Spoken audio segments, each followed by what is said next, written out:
दर्शकवृन्द नमस्कार। चुरो कुरोको चुरो बहसमा तपाईलाई हार्दिक स्वागत छ।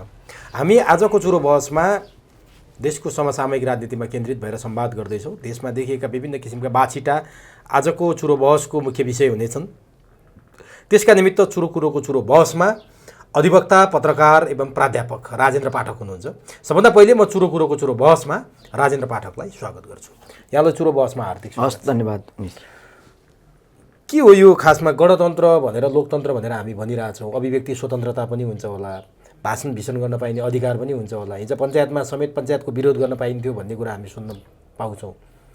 दुर्गा प्रसाईले सार्वजनिक कार्यक्रममा बोल्दै गर्दा र कार्यक्रमबाट निस्किँदै गर्दा उनीमाथि जुन किसिमको दुर्व्यवहार भयो, कालो मसो लाउने हरकत भयो, यो लोकतन्त्र, गणतन्त्र, प्रजातन्त्रका लागि सुहाउने सुन्दरता हो यो अथवा भद्दा कुरूप प्रदर्शन हो? यहाँले कसरी लिनुभएको छ? मैले यहाँबाट सुरु गरेँ। योभन्दा कुरूप प्रदर्शन अरू कुनै हुनै सक्दैन। किन भन्दा उहाँहरू स्वयंले बनाएको संविधानप्रति उहाँहरू व्यवस्था गर्दै हुनुहुन्छ होइन। यो त मौलिक हक अन्तर्गतको बोल्न पाउने, शान्तिपूर्ण सभा गर्न पाउने त्यो एउटा हक हो होइन। त्यो हकलाई हनन गर्नु भनेको, त्यो अवस्था भनेको प्रजातन्त्र अथवा लोकतन्त्र अथवा गणतन्त्र केही पनि होइन। अब यो खासमा भन्ने हो भने प्रजातन्त्र, लोकतन्त्र, गणतन्त्र ल्याइयो। दुर्गा प्रसाई हिजो कुनै समय नेकपा माओवादीमै हुनुहुन्थ्यो, नेकपा एमालेमा पनि हुनुहुन्थ्यो, त्यो दुईटा पार्टी मिलेर बनेको नेकपामा पनि हुनुहुन्थ्यो। आज चाहिँ सबैभन्दा बढी झगडा चाहिँ घरकै दाइ भाइमा हुन्छ भने जस्तो दुर्गा प्रसाईले पनि एमाले र ओली प्रचण्डप्रति सत्तो सराप गर्ने। उनीहरू त अब नेकपा एमाले जिन्दाबाद, महेश बस्नेत जिन्दाबाद र केपी ओली जिन्दाबाद भन्ने नारासहित उहाँलाई कालो मसो लाउन उत्रिसकेपछि यो व्यक्तिगत झगडा, व्यक्तिगत कुण्ठाको रूपमा लिने कि यसलाई कसरी लिने त? होइन, यो तपाईँले अघि भने जस्तो यो यसो बाहिरी रूप हेर्दाखेरिमा चाहिँ यो व्यक्तिगत कुण्ठा जस्तो देखिन्छ। यस्तो व्यक्तिगत कुण्ठा जस्तो देखिने गरी तपाईँहरूले एउटा राष्ट्रिय अभियान गर्नुहुन्छ भने त्यो राष्ट्रिय अभियान कमजोर हुन्छ। म दुर्गाजीलाई पनि तपाईँकै मिडियाबाट चाहिँ नि सल्लाह दिन चाहन्छु, त्यो खालकोमा तपाईँहरू पनि नजानुहोस्। र जसले तपाईँमाथि त्यो किसिमको चाहिँ दुर्व्यवहार गर्यो त्यसप्रति हामी घोर भर्त्सना गर्छौँ। यो मिडिया मार्फतै घोर भर्त्सना गर्छौँ। दुर्गा प्रसाईलाई आक्रमण गर्ने, किन भन्दा त्यो आक्रमण गर्न लायकको कार्यक्रमै थिएन। किन भन्दा उहाँले एक शान्तिपूर्ण तरिकाले बोलिरहनु भएको थियो। त्यसको सवाल जवाफ गर्नलाई अर्को ठाउँमा कुनै एउटा मिडिया बोलाएर त्यस्तै किसिमको प्रेस मिट गरेर त्यस्तै किसिमको जवाफी कार्यक्रम गरेको भए पनि फरक पर्दैन थियो। र त्यसलाई चाहिँ नि गएर चाहिँ नि भौतिक रूपमा आक्रमण गर्ने, त्यस्तो खालको चाहिँ नि अब भद्दा प्रदर्शन गर्ने, त्यो खालको चाहिँ नि त्यो स्वरूप आफैमा गणतन्त्र, लोकतन्त्र र यो चाहिँ नि संवैधानिक अब चाहिँ नि मुलुकको लागि चाहिँ त्यो सही हुँदैन र सुहाउँदो पनि हुँदैन। त्यसमा कसको संलग्नता? कतिपयले राज्यकै संलग्नता भन्छन्, कतिपयले एमालेको संलग्नता भन्छन्, कतिपयले सत्ताको दुरुपयोग गरे, प्रचण्डले नै गरे भन्छन्। खास यहाँहरूले चाहिँ के पाउनु भएको छ? कसको संलग्नतामा दुर्गा प्रसाईमाथि दुर्व्यवहार भयो? त्यहाँ जसको संलग्नता भएको भए तापनि हामीले के भन्नुपर्छ भने हामीले कोही व्यक्ति विशेषलाई लगाएर फलानाको संलग्नता थियो, फलानाले गर्यो भन्ने हामीले भन्न सक्दैनौँ। किन भन्दा कि त तत्त व्यक्तिले जिम्मेवारी लिनु। तर नारा लाउँदाखेरि नारामा त तपाईँको केपी ओली जिन्दाबाद, महेश बस्नेत जिन्दाबाद होइन, त्यो नारा लगाएकै भरमा त्यो उहाँहरूले गरेको हो भन्ने कुरामा हामी भन्न सक्दैनौँ। किन भन्दा नारा कसैले कसैको बदनाम गर्नको लागि पनि लगाइदिन्छ। तर महेश बस्नेतले जिम्मेवारी, होइन, उहाँले जिम्मेवारी लिनुहुन्छ भने उहाँको कुरा हो होइन, त्यो भन्न सक्दैनौँ। तर यसको सम्पूर्ण जिम्मेवारी चाहिँ राज्य संयन्त्रले लिनुपर्छ।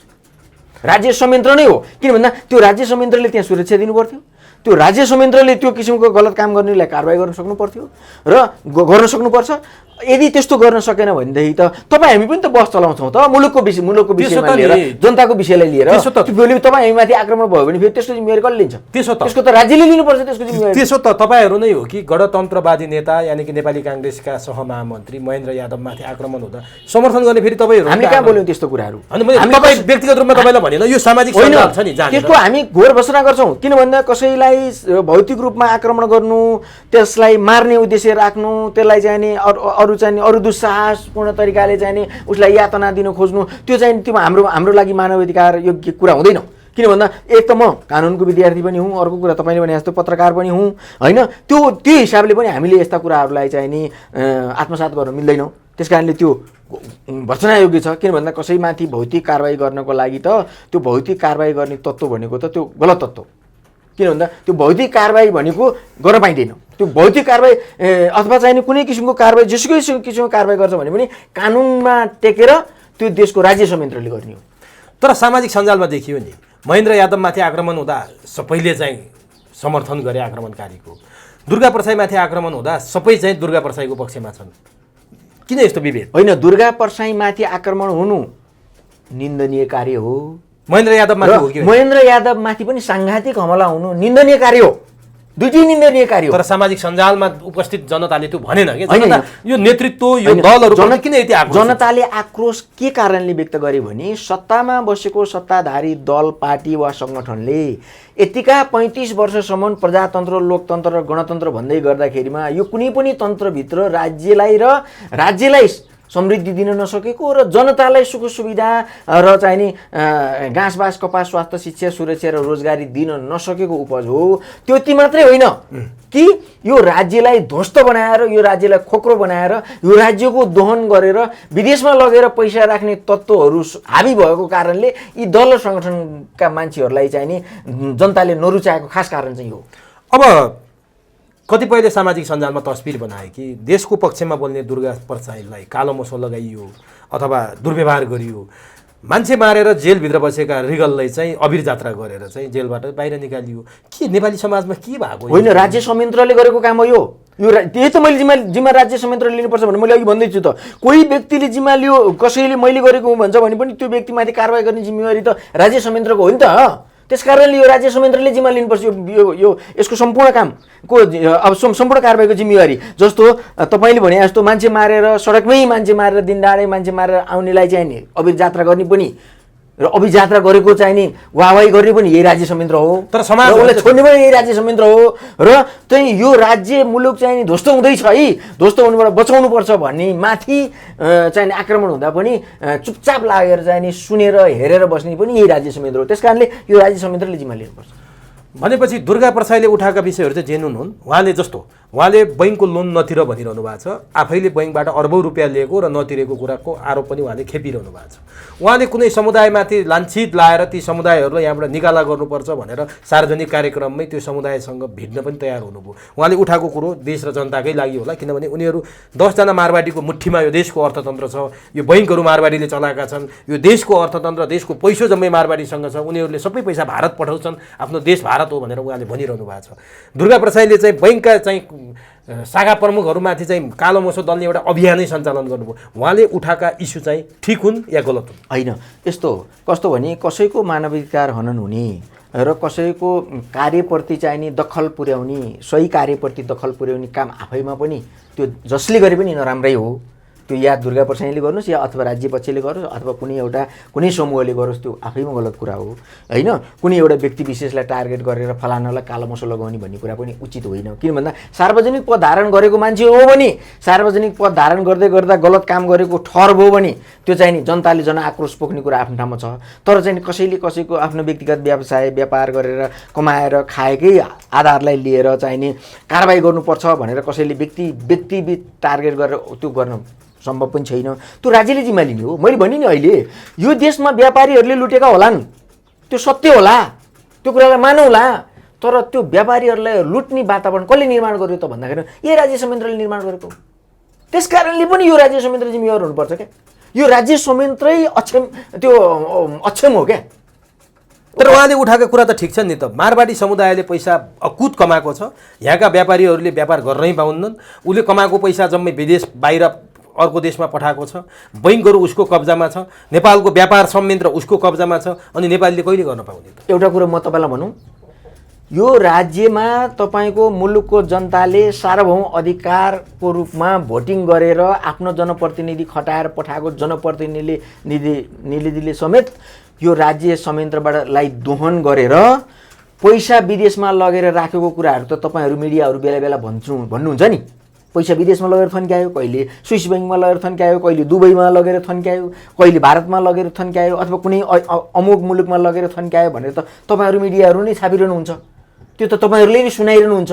यदि त्यो सत्य हो भने यो राज्यको जनताको जनप्रतिनिधिले त्यो काम गर्दैछ भने, जनप्रतिनिधि समेत निर्लज्ज भएर काम गरिरहेको छ भने एउटा व्यापारीले आफ्नो व्यक्तिगत चाहना इच्छा पुरा गर्नको लागि व्यापार गरेको हुन्छ, सम्पत्ति कमाउनको लागि व्यापार गरेको हुन्छ। उसले त जहाँसुकै लगेर राख्न सक्छ नि। यसको मतलब मैले यो भन्न खोजेको होइन कि व्यापारीहरूलाई छुट्छ भन्न खोजे होइन। व्यापारीहरू पनि राज्यप्रति जिम्मेवार हुनुपर्छ होइन।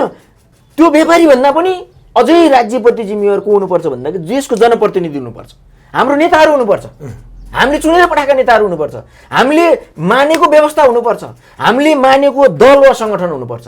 भनेपछि हाम्रो दल सङ्गठन र हामीले मानेको जनप्रतिनिधि, हामीले पठाएको, हामीले भोटिङ गरेर पठाएको जनप्रतिनिधिले समेत गैर जिम्मेवार भएर यो स्वदेश दोहन गरेर चाहिँ विदेशमा लगेर पैसा थन्क्याउन थालेपछि अनि व्यापारीले नथन्क्याएर छोड्छ।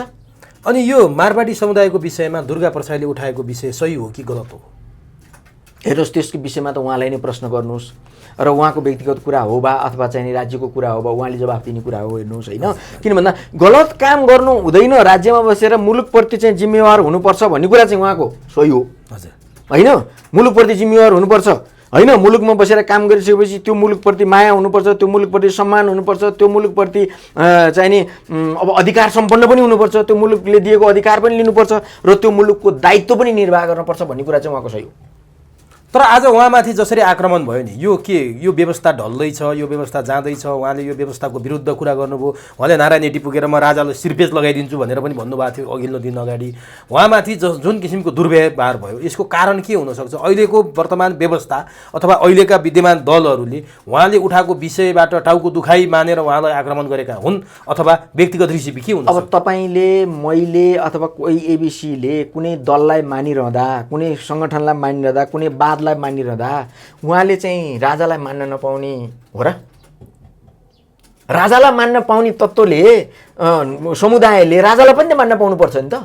तर उहाँले जानेर पत्रकार सम्मेलन गर्नुभयो, त्यहाँनिर केपी ओली र महेश बस्नेतको नामै उच्चारण गरेर उहाँले धेरै ठाउँमा केपी ओली र महेश बस्नेतप्रति लाञ्छना लाउँदै आउनु भएको थियो। नामै उच्चारण गरेर व्यक्तिगत तवरमै उत्रिनु भयो नि त उहाँ।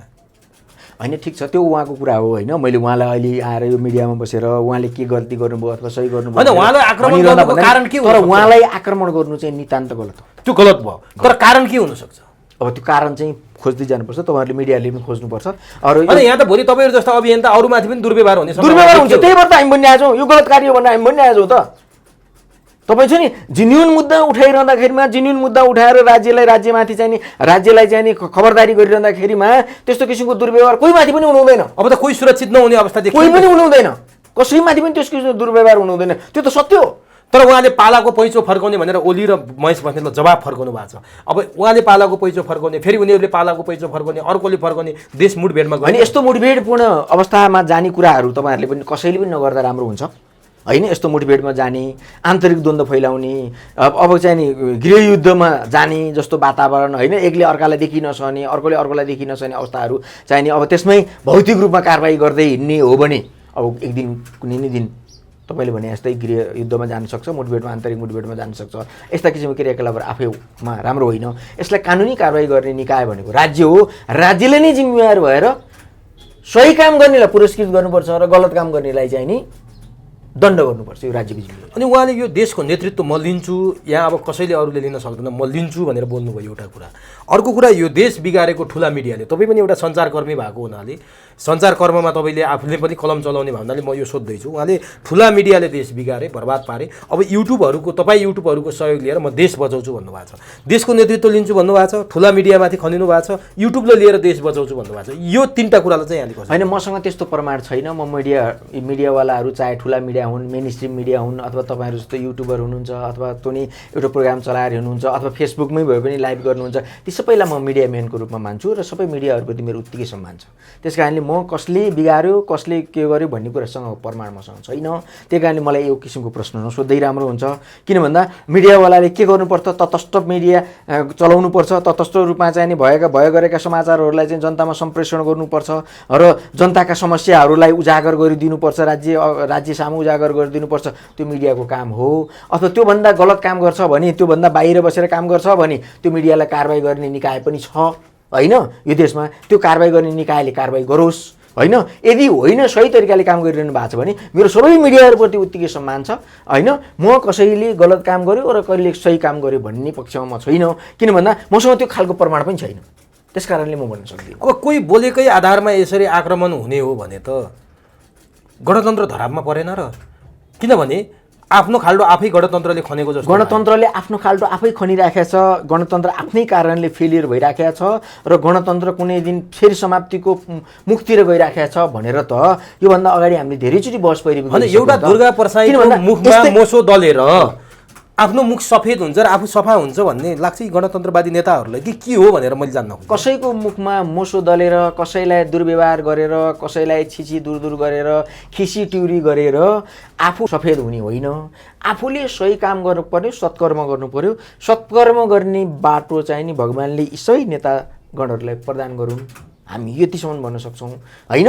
किन भन्दा सही काम गरेपछि मात्रै तपाईँलाई जनताले पत्याउँछन्। सही काम गर्नु भएन भने तपाईँले जनताले पत्याउनेवाला छैनन् होला। तपाईँले अहिले बल पुर्याएर कसैमाथि आक्रमण गर्नुभयो होला, अहिले कसैले फेरि प्रत्याक्रमण गर्ला। अब त्यो एक किसिमको आन्तरिक द्वन्द्व फैलिने मात्रै अवस्था हो। त्यस कारणले गर्दाखेरिमा सत्कर्म गर्नुहोस्, जनताले आफै विश्वास गर्नुहुन्छ। अब यस्तो नि, जस्तो यो व्यवस्था नचाहनेले यो व्यवस्थाका पक्षपातीहरूलाई आक्रमण गर्ने, यो व्यवस्था चाहनेले व्यवस्था नचाहनेलाई आक्रमण गर्ने हो भने त देश त एक प्रकारको द्वन्द्वमा गयो है। अब गयो नि होइन त। अब यहाँनिर यो द्वन्द्व रोक्नका लागि अथवा यो मुठभेडबाट जोगाउनको लागि के गर्नुपर्छ? होइन, यो आक्रमण प्रत्याक्रमणको विषयलाई लिएर हामीहरू द्वन्द्वमा उत्रिनु हुँदैन, कुनै पक्ष पनि द्वन्द्वमा उत्रिनु हुँदैन होइन। गलत काम गरिएको छ भने रियलाइज गर्नुपर्छ र चाहिँ आफूलाई शुद्धाशुद्धि गर्नुपर्छ। अन्यथा अब गलत काम नगर्ने शर्त आफूले आफैभित्र राख्नुपर्छ र राज्यले पनि त्यो गलत काम गर्ने माथि चाहिँ नि निगरानी राख्नुपर्छ र कारबाही गर्नुपर्छ। र राज्यले आखिर सुशासन चाहेको हो भने, सुशासन दिन चाहेको, जनतालाई सुशासन दिन चाहेको हो र संवैधानिक देश बनाउन चाहेको हो, विधि विधानले चल्ने देश बनाउन चाहेको हो, साँच्चीकै लोकतन्त्र गणतन्त्र हो भने त्यो खालको आवाज पनि राज्यले दिलाउनुपर्छ। र राज्यले त्यो खालको अकर्मण्य व्यवहार गर्दै गयो भने यो गणतन्त्र, यो लोकतन्त्र आफै धरापमा पर्छ। भोलि कुनै नि तन्त्रले हाबी होला, त्यो आफ्नो ठाउँमा छ, त्यो भोलिको कुरा भोलि नै भनौँला। तर यो तन्त्रलाई यथास्थितिमा राख्ने र यसलाई सहजीकरण गर्दै जाने हो भने सबै पक्ष चाहिँ नि एक आपसमा चाहिँ नि के गर्नुपर्छ भने अब सजग हुनुपर्छ। अब निकास र विकास के हो त सर? एक पक्षले यो व्यवस्था नमान्ने, अर्को पक्षले यो व्यवस्था जोगाउनका लागि गठबन्धन गर्ने भन्ने। अब हामी त बडो कठिन अवस्थाबाट गुज्रिरहेछौँ नि। के भयो भने चाहिँ नमान्न पनि पाउनु छ र मान्न पनि पाउँछ, तर कस्तो भने शान्तिपूर्ण तरिकाले। तर अब आफ्नो वाक स्वतन्त्रतालाई कायम राखेर, कुन बिन्दुमा गएर बोल्ने कुराहरूलाई कायम राखेर, त्यो बोल्ने कुराहरूमा पनि कतिपय कुराहरूमा चाहिँ नि आफूले पनि लगाम लगाउनु पर्ला। कतिपय अवस्थामा हामीले पनि त बोल्न पायौँ भन्दैमा जथाभावी बोल्नको लागि बोल्ने प्लेटफर्म दिएको त होइन नि। तर कुन बिन्दुमा गएर टुङ्गिने त के भएपछि चाहिँ सबैले सर्वमान्य हुन्छ, स्वीकार्य हुन्छ सर? हुन त सबैले सर्वमान्य व्यवस्था त नहोला। हेर्नुहोस्, यो तनाव भन्ने चिज अभावमा सिर्जना हुने कुरा हो। जति बेला अभाव हुन्छ त्यति बेला तनाव सिर्जना हुन्छ। किन भन्दा जब देशमा चाहिँ रोजगारी भएन, युवाहरू बेरोजगार भए, पढे लेखेका मान्छेहरू बेरोजगार भए होइन, अब शिक्षा र स्वास्थ्यमा सबैभन्दा ठुलो व्यापार भयो, मान्छेहरू फुर्सदिला भए। अनि त्यसपछि आज बिहान के अरे काम गरेर भरे बेलुका खाने एक किसिमको वर्ग छ, त्यसलाई कामकै चटारो छ होइन।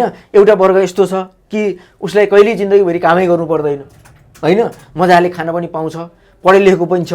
उसको एउटा बेरोजगारीको कमजोरीको कारणले उसले चाहिँ नि गरेर विभिन्न ठाउँमा बोल्ला, विभिन्न कुराहरू आफ्नो विचार अभिव्यक्त गर्ला। ती सबै कुराहरूबाट मुक्ति लिनको लागि चाहिँ के गर्नुपर्छ भने पढे लेखेका र सक्षम युवाहरूलाई यो राज्यले रोजगारी दिनुपर्छ ग्यारेन्टीका साथ। अर्को कुरा, घाँस बाँस कपास स्वास्थ्य शिक्षा सुरक्षा र रोजगारीको ग्यारेन्टी राज्यले लिनुपर्छ। यो नैसर्गिक अधिकार हो मानवको होइन, जनताको नागरिकको नैसर्गिक अधिकार हो होइन। यो नैसर्गिक अधिकारलाई मौलिक अधिकारको रूपमा चाहिँ नि संविधानले, नेपाल अधिराज्यको संविधानले भाग 3 को धारा 16 देखि 48 सम्म कोड गरेको छ है। त्यस कारणले यो सम्पूर्ण अधिकारहरू पूर्ण रूपमा दिने र त्यो अधिकार प्राप्त गर्नेले आफ्नो अधिकार प्राप्त गरिसकेपछि दायित्व पनि सम्झिने र मुलुक र जनताप्रति मैले के गर्नुपर्छ र मेरो दायित्व के हो र यो संविधान, यो कानुन, यो व्यवस्थाप्रति मेरो दायित्व के हो भनेर त्यो पनि सचेत हुनुपर्छ। त्यसपछि मात्रै मुलुक समृद्धिको बाटोतिर जान्छ र शान्तिको बाटोतिर पनि जान्छ। तर अहिले जुन किसिमका असमञ्जस्यताहरू देखिएका छन्, जुन किसिमको अराजक गतिविधिहरू देखिएका छन्, यसको कारण के हुनसक्छ? यो व्यवस्था, यो नेतृत्व, यी पात्र प्रवृत्ति प्रणाली के को कारणले चाहिँ देशमा चाहिँ न रोजगार छ, न चाहिँ सुरक्षा छ, न शान्ति छ, न स्थायित्व छ, न समृद्धि छ? सबै कुरामा त हामी ओह्रालो राताम्य सूचकमा छन्, यो किन भइरहेको छ? व्यवस्थाका कमी कमजोरी जुनसुकै व्यवस्था आए पनि सानातिना कमी कमजोरी भइ नै रहन्छन् र सबल पक्षहरू पनि हुन्छन्। व्यवस्था आफैमा खराब, कुनै पनि व्यवस्था खराब पनि हुँदैन। त्यो व्यवस्थालाई सञ्चालन गर्ने तत्त्वभित्र खराबी आइसकेपछि आफैमा व्यवस्था खराब जस्तो देखिने हो होइन।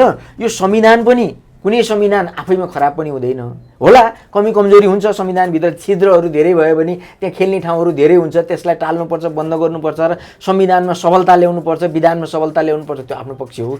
तर यो देशको सञ्चालक भएर काम गर्ने दल सङ्गठन पार्टी जो छन्, जसले चाहिँ नि अहिलेसम्म यो व्यवस्थामाथि चलखेल गरे, यो व्यवस्थामा को शासन सत्तामा रहे, यसको जिम्मेवार भनेको तिनै तत्त्व हो। तिनीका कारणले, तिनीको अकर्मण्य व्यवहारको कारणले गर्दा आजको परिस्थिति सिर्जना भयो। अब धेरै मान्छेहरूले व्यवस्था परिवर्तनको कुरा उठाइरहेछन्। व्यवस्था परिवर्तन भएपछि यो सबै समाधान हुन्छ? आफैमा मैले अघि भनिसकेँ त, व्यवस्था आफैमा कमी कमजोरी, अलिकति कमी कमजोरी जुनसुकै व्यवस्था पनि हुन्छ। होइन, तपाईँले राज संस्थाको वकालत गरेको कुरा त सुनिरहनु भएको छ। सुन्नु न, राज संस्थाको वकालत त मैले पनि गरेको छु कि, किन भन्दा त्यो एउटा शक्ति हो। निषेधको राजनीति गर्नु हुँदैन। त्यो राजासहितको प्रजातन्त्र भयो भने तपाईँ हामीलाई कसैलाई बिगार गर्नेवाला छैन। किन भन्दा त्यो खोपीको राजाले के नै बिगार गर्न सक्छन् र त्यसको त मैले पनि वकालत गरेको हो बेला बेला। अनि दुर्गा प्रसाई पनि यही कुरा गर्नुहुन्छ, तपाईँ र दुर्गा प्रसाईको एउटै हो? होइन, मेरो र दुर्गा प्रसाईको एउटै हो भन्नुभन्दा पनि राजा पनि एउटा शक्ति हो यो देशको। किन भन्दा एउटा ठुलो तबकाले चाहिँ राजाप्रति सम्मान र सद्भाव राख्छ, त्यो सम्मान र सद्भाव राख्ने शक्तिलाई पनि निषेध गरिनु हुँदैन र यो देशको प्रजातन्त्रलाई पनि माथि पनि निषेध गरिनु हुँदैन।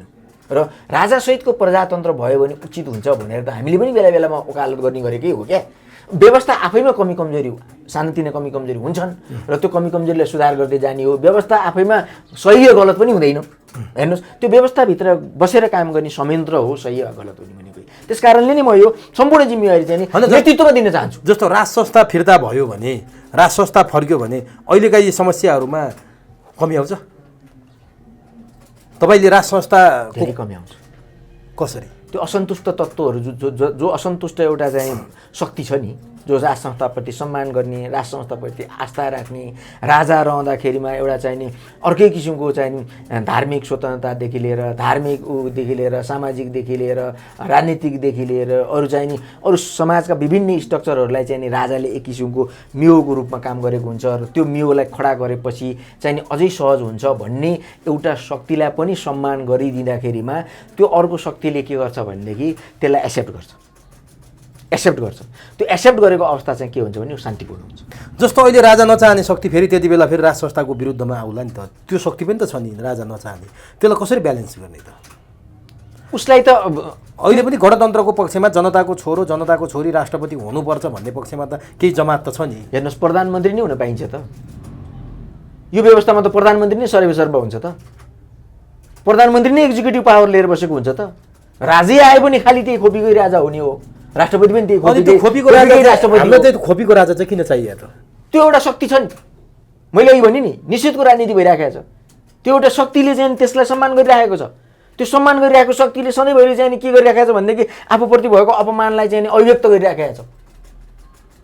तर तपाईँले अभिव्यक्तिले चाहिँ के गर्छ भने अशान्ति जन्माइरहन्छ समाजमा। जस्तो तपाईँ म उहाँ दुई चारजना हामी एउटै घरमा बसिरहँदाखेरिमा एउटालाई चाहिँ निषेध गरेर अरू तीनजना मात्रै मिल्न थाल्यो भने के हुन्छ?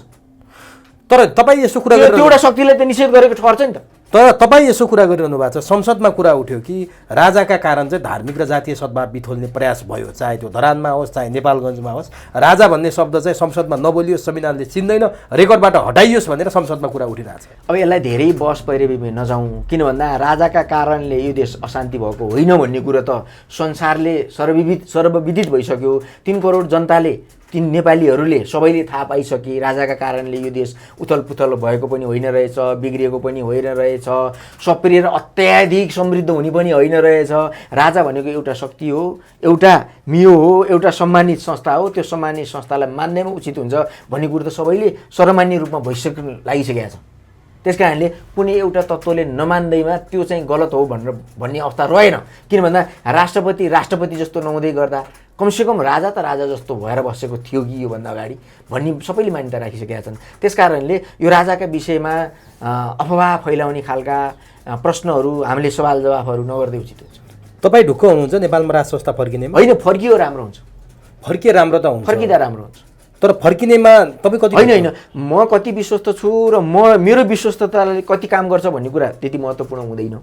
किन भन्दा म त आफू मैले सम्मान गरेको संस्था फर्कियोस् रहोस्, यथास्थितिमा हामीले त्यो संस्थालाई सम्मान गर्न पाऊँ भन्ने मेरो चाहना होला आफ्नो ठाउँमा, होइन। तर त्यो मेरो चाहना मात्रै त्यो 3 करोड जनताको चाहना नहुनु पनि सक्छ। तर नेपालले मेरो चाहना भनेकै त्यो मेजर हो कुरा हो भन्ने म मान्छु। नेपालमा भयानक खिचडी पाक्दैछ, राजनीतिमा कित्ता काटको कुरा हुँदैछ, कम्युनिस्टहरू एउटा कित्तामा केन्द्रीकृत हुँदैछन्, प्रजातन्त्रवादीहरू एकतिर हुँदैछन्, नेपालमा ठुलै चाहिँ एउटा कित्ता काटको लडाइँ हुँदैछ भन्ने कुराहरू सुन्नमा आएको छ। तपाईँले सही प्रश्न उठाउनु भयो सही समयमा।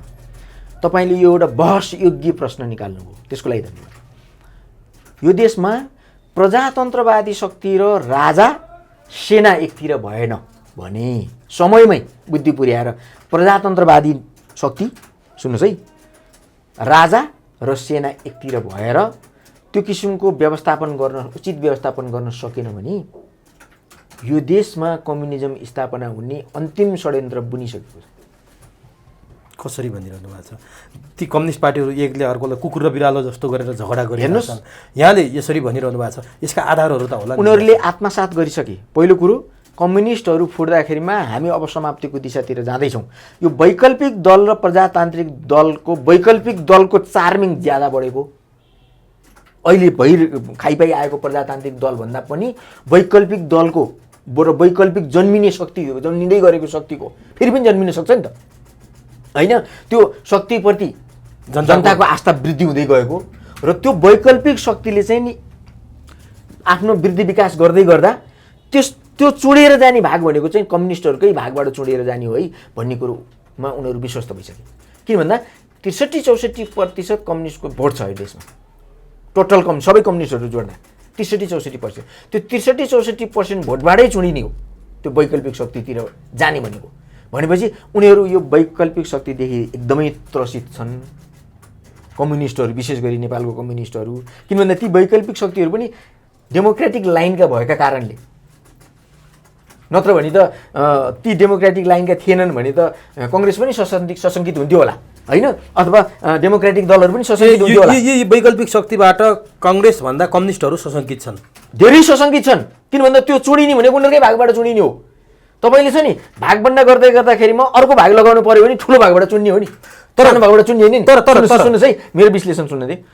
अनि त्यो भइसकेपछि नेपालमा कम्युनिस्टहरूले अब रियलाइज गरिसके, किन भन्दा हामी एक भएन भने सिद्धिने चाहिँ हामी नै हो भन्ने कुरो उनीहरूलाई प्रष्ट भइसकेको छ। सुन्नुहोस् है, र अन्तर्राष्ट्रिय दबाब पनि, रसियन दबाब, चिनिया दबाब, उत्तर कोरियन दबाब, यी सबै कारणले पनि के हुँदैछ भनेदेखि अब संसारमा डेमोक्रेटिक नर्म्स र सिद्धान्तका जमातले हामीमाथि प्रत्याक्रमण गरिसक्यो, होइन, प्रत्याक्रमण गरिसक्यो। त्यस कारणले त्यसबाट जोगिनको लागि पनि अब हामीले यो ठाउँमा बिस्तारै कम्युनिजमको विस्तार गर्नुपर्छ भन्ने कुरा चाहिँ नि अन्तर्राष्ट्रिय शक्तिहरू, अन्तर्राष्ट्रिय कम्युनिस्ट शक्तिहरू सहमत भइसकेका छन्।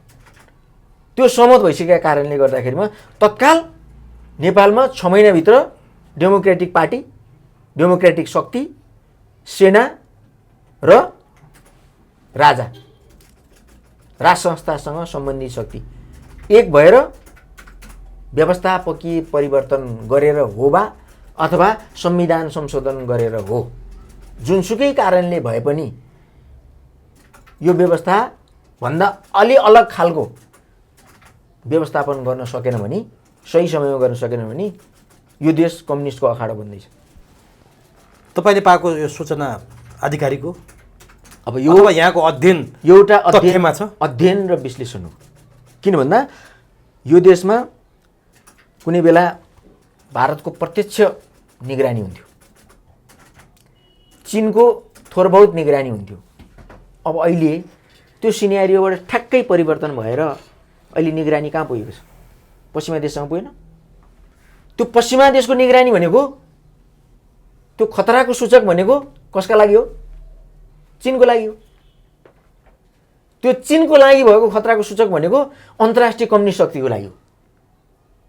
त्यसकारण जतिसक्दो छिटो कम्युनिस्टहरू एक भएर यो देशमा कम्युनिजम स्थापना गर्ने बाटोतिर जाँदैछन्। तपाईँले त्यसै विषयलाई जोडेर हेर्नुभयो भने अहिले नेपाली सेनामा एमबहादुर अधिकारीको अनधिकृत रूपमा 3 वर्ष म्याद थपियो। रथी एमबहादुर अधिकारीलाई सुविधासहितको अनधिकृत रूपमा त्यो सेनाभित्र पनि असन्तुष्टि छ।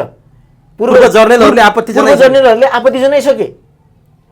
त्यसको मतलब के हो भन्दा अब सेनाभित्र त्यो शक्ति हाबी हुँदैछ। कम्युनिस्ट शक्ति किन हुँदैन?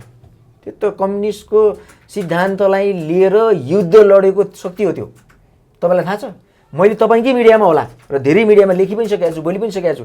2007 सालमा मुक्ति सेना, त्यति बेलाको जनमुक्ति सेना, मुक्ति सेना भन्थ्यो, जनमुक्ति सेना होइन, मुक्ति सेना, काङ्ग्रेसको सेना पुलिसमा गाभिँदाखेरिमा पुलिसमा पुरै राजनीतिकरण भयो। पुलिसमा कहीँ तपाईँले चेन अफ कमान्ड देख्नु भएको छ? पुलिसको आइजिपी बनाउँदै गर्दाखेरिमा को सिनियरिटीको आधारमा आइजिपी बनाउनुपर्छ भनेर देख्नु भएको छ? त्यहाँ राजनीतिक लबी हुन्छ, हो कि नि भन्नुहोस् त? यसको औचित्य के हो भन्दाखेरिमा त्यति बेलाको इम्प्याक्ट हो। त्यति बेलाको मुक्ति सेना जब प्रहरीमा हुलियो, त्यो प्रहरी के हो भन्दा राजनीतिकरण भयो। त्यो प्रहरी सङ्गठन चाहिँ राजनीतिकरण भयो। र अहिले त्यो सबैभन्दा अक्षम्य गल्ती गरेको छ नेपाल सरकारले र त्यति बेलाको प्रजातान्त्रिक सरकारले पनि। बुझ्नु भएन? त्यो सेनामा यो जनमुक्ति सेनाको क्याडरलाई घुसाउनु भनेको त्यो सेनामा राजनीतिकरण गर्नु र त्यसको परिणाम हो अहिले एमबहादुर अधिकारीको अनधिकृत रूपमा थपिएको 3 वर्षको म्याद।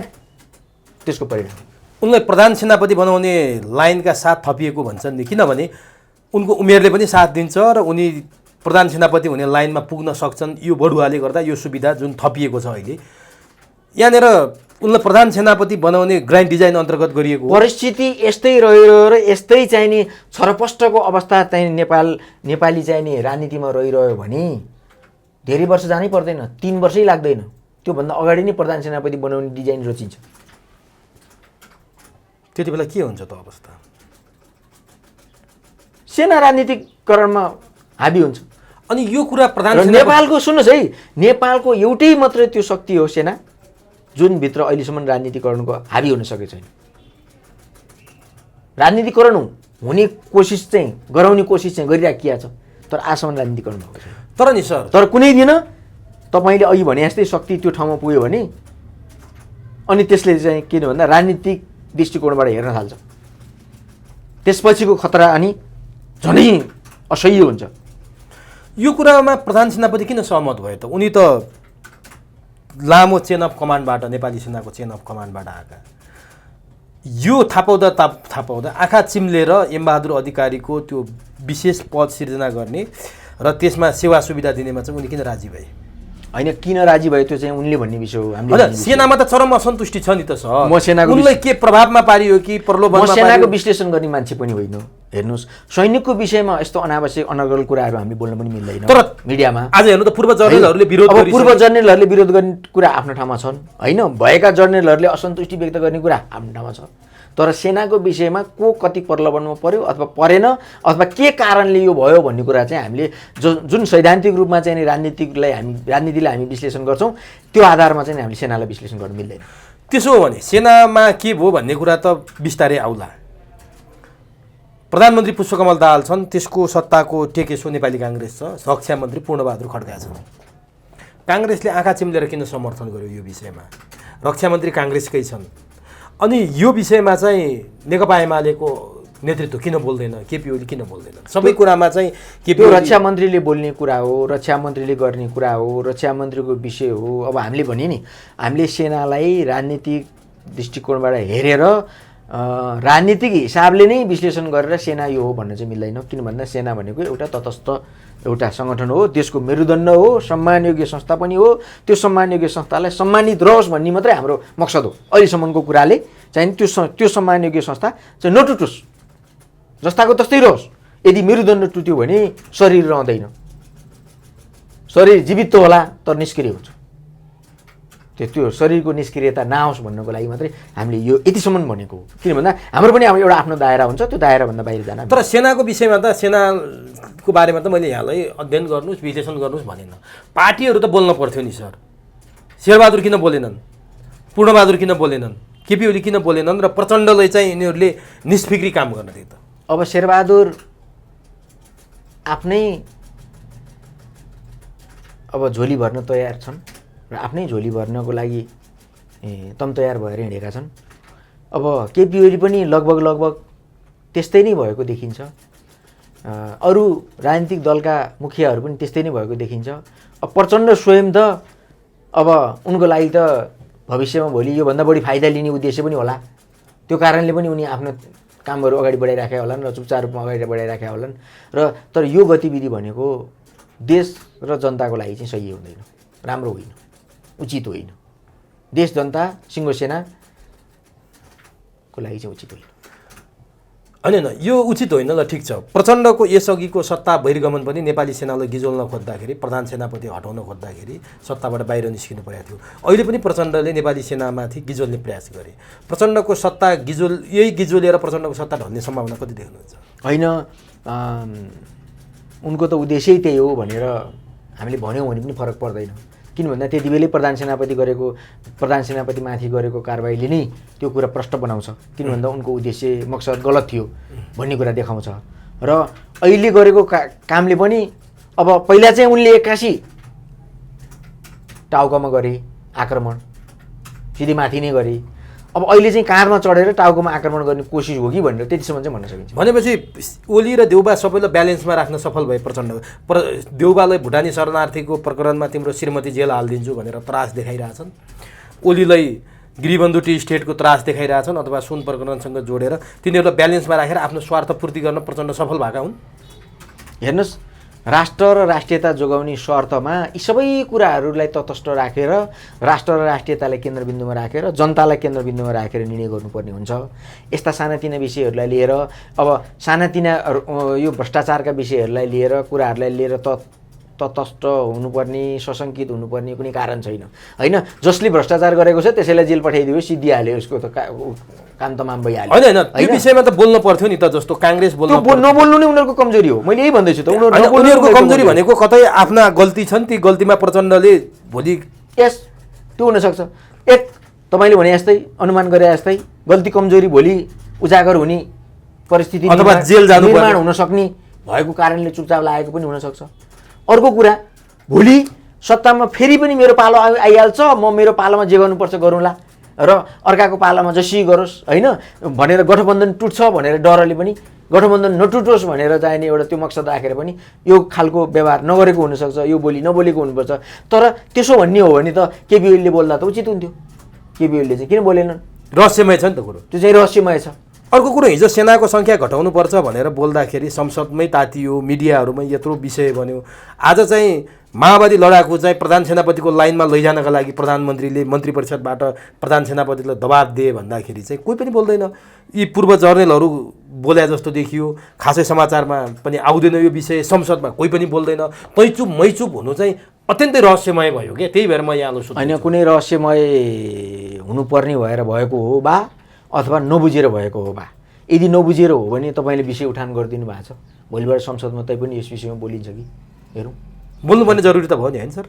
बोल्नु पनि जरुरी हो। तर तपाईँले अघि भन्नु भने कम्युनिस्टहरू एक ठाउँमा आएर यो देशमा कम्युनिस्ट राज्य स्थापना गर्ने तयारी हुँदैछ भनेर भन्नु पनि।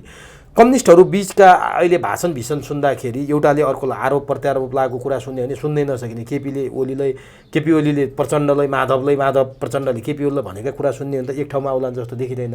यहाँले चाहिँ के आधारमा भनिरहनु भएको? अघिल्लो दिनसम्म हिजो नेकपा बन्ने क्रममा अघिल्लो दिनसम्म एकअर्कामा आरोप प्रत्यारोपको चरम बिन्दुमा उभिएका केपी ओली र प्रचण्ड भोलिपल्टै राष्ट्रिय सभागृहमा गएर चाहिँ नि हातेमालो गरेर हामी एउटा बोइङको 2 पाइलट भन्न यिनीहरू तयार भएको शक्ति हो, इतिहास छ, यो इतिहास छ, त्यो नजिर छ। त्यस कारणले त्यो नजिरलाई साबित गर्दै गर्दा पनि भोलि भविष्यमा त्यो नहोला भन्न सकिँदैन। अनि वर्तमान पुनले केही दिन अगाडि बोलेको थियो क्या, अब कम्युनिस्ट एमाले र माओवादी मिल्छन् या गठबन्धन गर्छन्। यो काङ्ग्रेसलाई, जस्तो काङ्ग्रेसको शेखर कोइरालाले प्रचण्ड कि सच्चिनुहोस् होइन भने छोड्नुहोस् भनेर भनिरहेछन्, गगन थापाले पनि त्यस्तै कुरा गरिरहेछन् कि समाजवादी मोर्चाले चलाओस् सरकार, काङ्ग्रेस बाहिरिन्छ भनिरहँदा काङ्ग्रेसलाई तर्साउनलाई मात्रै वर्षमान बोलेका हुन् अथवा गुइयो कुरोमै पुगेर वर्षमान बोलिरहेको होइन। त्यो त एउटा कार्ड फ्याँकिएको हो। त्यो त्यसको प्रतिक्रिया कस्तो आउँछ भनेर कार्ड फ्याँकिएको होइन, वर्षमान कार्ड हो, प्रष्टै हो। किन भन्नुहोस् न, कङ्ग्रेसलाई त बाध्यात्मक परिस्थितिमा मात्रै नेकपा माओवादीले साथ लिएको, बाध्यात्मक परिस्थितिमा मात्रै। र एमाले त त्यो लिँदैन कहिले पनि कङ्ग्रेसले साथ लिँदैन, वर्ग शत्रु नै भन्छ। भनेपछि त कङ्ग्रेससँग साथ लिने भनेको त त्यो वर्ग शत्रुलाई कुन अवस्थामा भने आफू मृत्युशय्यामा पुग्ने अवस्थामा मात्रै साथ लिएको नेकपा माओवादीले। त्यो कुरा प्रष्टै छ। त वर्ग शत्रुलाई त्यति बेला चाहिने साधना गर्छन्, शत्रु साधना गर्छन् होइन, बाप बैरी साधना गर्छन् कि जति बेला उनीहरू आफू शक्तिशाली हुन्छ। तर अघि मैले भने जस्तै भोलि सबै कम्युनिस्टहरू, सबै तहका कम्युनिस्टहरू एक हुने दिन आउँदैछ, नजिकिँदैछ। यसो भने यदि प्रजातन्त्रवादी शक्ति र राजा र सेना त्यो तयारी चाहिँ के छ नि फेरि एक हुन सकेन भने त्यो त्यहाँ चाहिँ के छ फेरि? प्रजातन्त्रवादी शक्ति राजा र सेनाको बिचमा त्यो तयारी छ कि छैन? राजा र सेना जनताको एक हुनुपर्ने तयारी चाहिँ त लगभग भोलि सेनाले पनि स्वीकारला यो कुरा होइन, जनता एक भइसकेपछि। किन भन्दा सेनाले मान्ने भनेको जनताकै कुरा हो, जनताकै पक्षमा हुन्छ सेना जहिले पनि, र जनताले मानेकै कुरालाई मान्ने हो।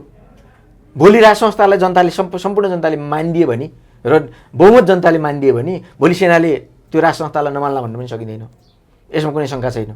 तर रह्यो बाँकी कुरा, यो देशको प्रजातान्त्रिक दल भन्ने शक्तिहरू चाहिँ बेलैमा चाहिँ नि जागरुक हुनु जरुरी छ। त्यो सम्भावना देख्नु भएको छ यहाँले? त्यो सम्भावना त अहिलेसम्म देखिया छैन। तयारी केही छ? तयारी केही पनि छैन।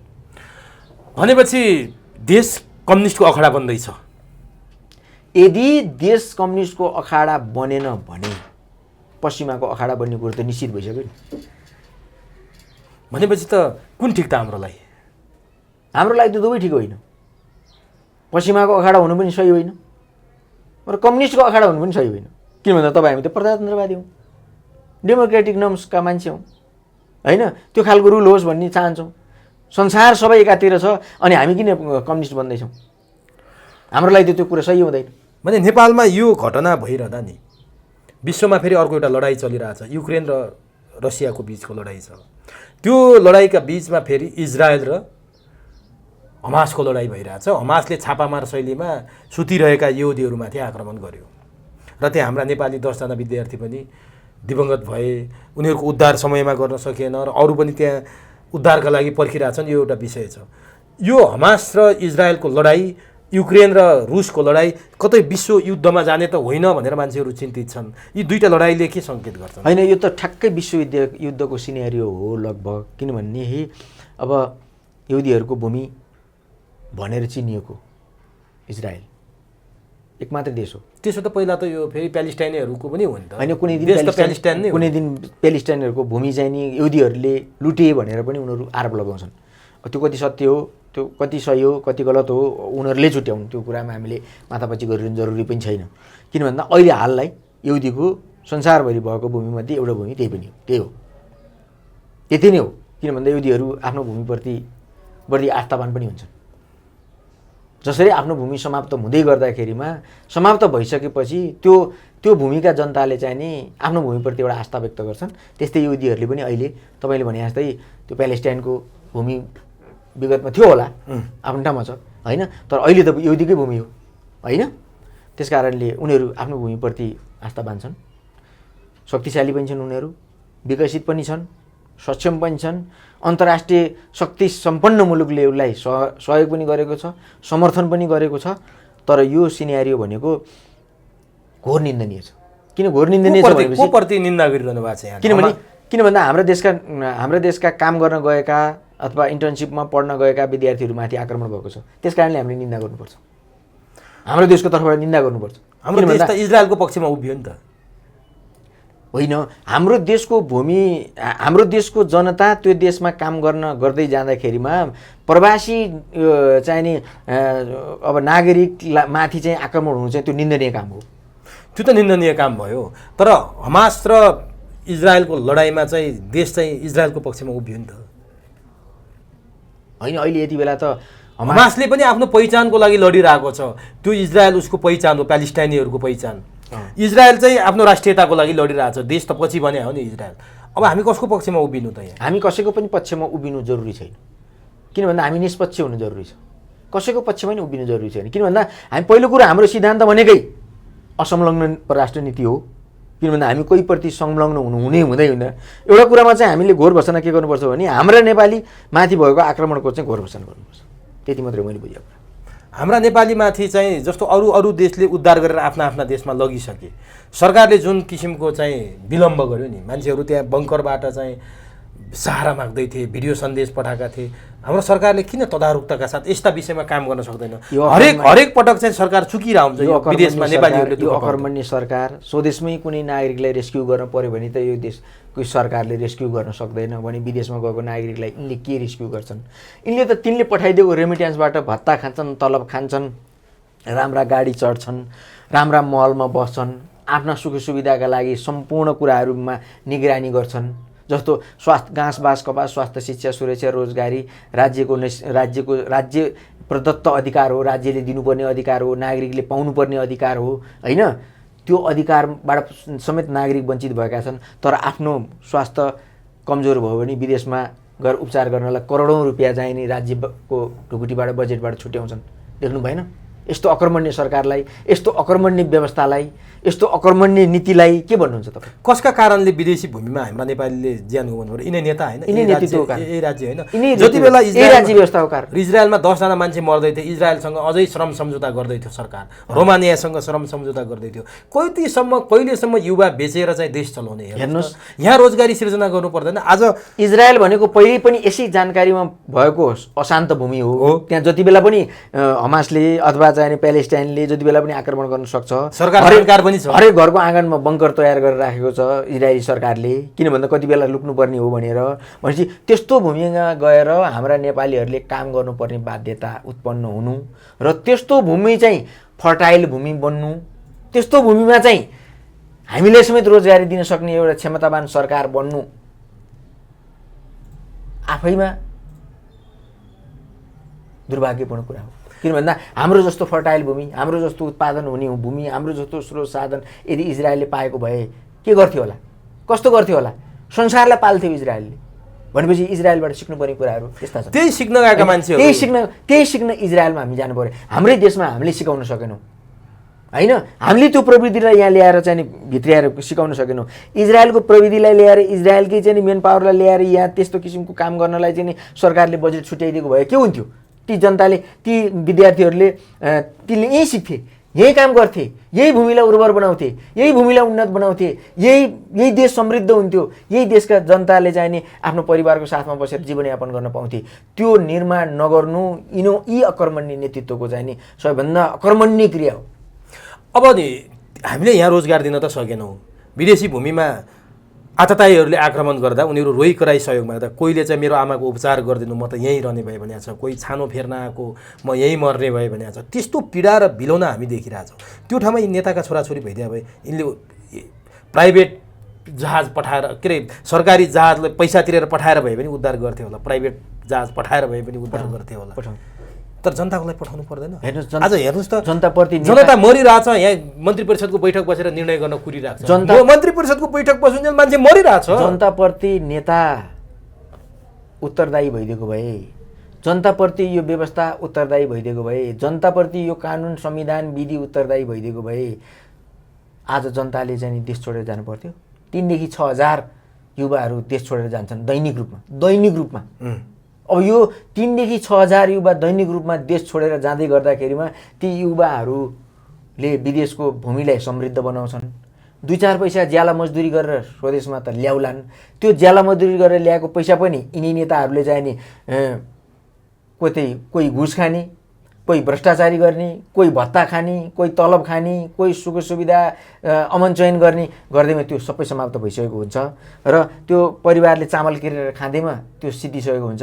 देशमा उत्पादन सिद्धिहाल्यो, देश भूमि जम्मै बाँझो भयो होइन? देशमा घडेरी र घरबाहेक केही पनि छैन होइन?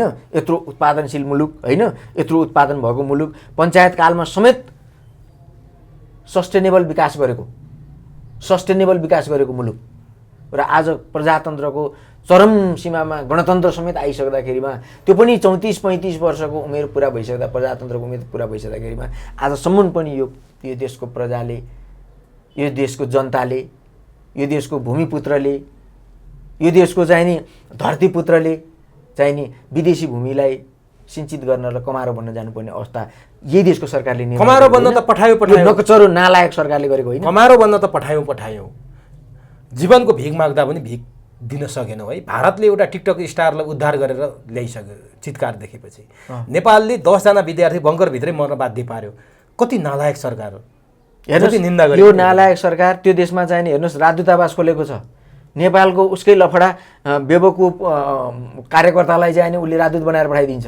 हेर्नुहोस् न उसलाई राजदूतावासले गर्ने क्रियाकलापको बारेमा केही थाहा छ, न उसले कुन ठाउँमा रिलेसन गर्नुपर्छ त्यो बुझ्दछ, न कुन ठाउँमा बसेर काम गर्नुपर्छ न त्यो जान्दछ, न राजदूतको मर्यादा र लाई कायम गर्न सक्छ। र त्यस्तो खालको मान्छेलाई राजदूत बनाएर पठाइदिएको छ। नत्र भने त हाम्रो सरकार त त्यो एउटा राजदूतावास हो नि। आज चाडबाडको मुखमा हेर्नु त घर परिवारलाई कति पीडा छ। सन्तान गुमाएको छ, कसले एउटा छोरा गुमाएको छ, कसले एउटा छोरी यस्तो पीडा खेप्नु परिरहेछ के। भने अब नेपालीले नेपालमै गौरवका साथ बसेर आफ्नै घर परिवारसित बसेर बाँचेर हाँसेर एक मानव मिठो खाने र एक सरो लाउने दिन आउनको लागि के गर्नुपर्छ अन्तिममा भनिदिनुहोस् त। यसरी विदेशका गल्ली गल्लीमा भौतारिनु पर्ने यिनै नेताले बाध्यता बनाए। अब के गर्ने त? जारक जुरुक त उठ्नु पर्यो नि। हेर्नुहोस् त्यसको समाधान सरकार सक्षम हुनुपर्छ, व्यवस्था सक्षम हुनुपर्छ, व्यवस्थामा बनेको विधि सक्षम हुनुपर्छ र यो व्यवस्थाको विधिलाई लागू गर्ने त्यो तत्त निकायहरू सक्षम हुनुपर्छ र विधिको शासन हुनुपर्छ। त्यसपछि मात्र यो अवस्था निर्माण गर्न सकिन्छ। जुन देशमा विधिको शासन मानिँदैन, जुन देशको व्यवस्था अकर्मण्य छ, जुन देशको नेता त्योभन्दा पनि अकर्मण्य छ, जुन देशको चाहिँ नि संविधान चाल्ने जस्तो छ, पिठो चाल्ने जस्तो छ, अनि यस्तो देशमा तपाईँ हामीले 2-4 शब्दमा निकास दिएर यो गर्यो भने उचित हुन्छ भने के गरौँ त? अब व्यवस्था फाल्ने, राष्ट्र संस्था स्थापना, हिन्दू राष्ट्र स्थापना र संहिता खारेज, यी 3टा कुरा भयो भने अघि हामीले जति समस्याका कुरा गऱ्यौँ ती समाधान हुन्छन्। अन्तिममा भनिदिनुहोस् त। संहिता खारेज नगरे त यो देशले खर्च बेहोर्न सक्दैन। नम्बर 1 सिद्धिनै सक्यो, खर्च बेहोर्न नसक्ने अवस्थामा पुगिसक्यो। संहिता त खारेज गर्नै पर्छ, आफै खारेज हुनेवाला छ, सिद्धिने अवस्थामै छ। नम्बर 1 गणतन्त्रले एउटा शक्तिलाई निषेध गर्यो सधैँभरिको लागि, त्यो पनि काम लाग्ने भएन। त्यो गणतन्त्रले पनि उचित काम गर्न सकेन, देखिएन। धर्मनिरपेक्षताले के देखायो भने धर्मनिरपेक्षता हुनु नराम्रो चाहिँ थिएन, तर धर्मनिरपेक्षता भनेको चाहिँ कसरी चाहिँ नि गरियो भने त्यसलाई चाहिँ नि व्याख्या गरियो भने अरू धर्मले जसरी आक्रमण प्रत्याक्रमण गरेर यो देशको मौलिक धर्मलाई समाप्त बनाए पनि हुन्छ भन्ने किसिमको चाहिँ नि सिनेरियो देखा पर्यो र यो देशको मौलिक धर्म समाप्त हुने अवस्थामा पुग्यो। यो देशको हिन्दू र बुद्धिस्ट धर्म, किराँत धर्म, यो देशको जो बोन्पो धर्म यो देशको मौलिक धर्म हो। त्यो मौलिक धर्मलाई विस्थापित गर्नलाई चाहिँ नि अन्तर्राष्ट्रिय धर्मले धर्मान्तरण गर्नको लागि ठुलो बजेट लगाइने गरेको छ। त्यो बजेटको भागीदार चाहिँ यो देशको नेता पनि भएको छन्। त्यस कारणले यो देशको अहिलेको नेतृत्व, अकर्मण्य नेतृत्व, यो अहिले भइरहेको व्यवस्था र अहिले भइरहेको संविधानले चाहिँ निकास दिन सक्छ। यी 3 चिज नफाल्दासम्म देशले निकास पाउँदैन। संहिता, गणतन्त्र र धर्मनिरपेक्षता, हैन त? यही हो बाधक हो। हस्, यो महत्त्वपूर्ण समय र संवादका लागि यहाँलाई हार्दिक धन्यवाद। हस्, मेरो विचार सम्प्रेषण गर्ने मौका दिनुभयो। तपाईँ लगायत तपाईँको सम्पूर्ण मिडिया टिमलाई मेरो हार्दिक नमस्कार।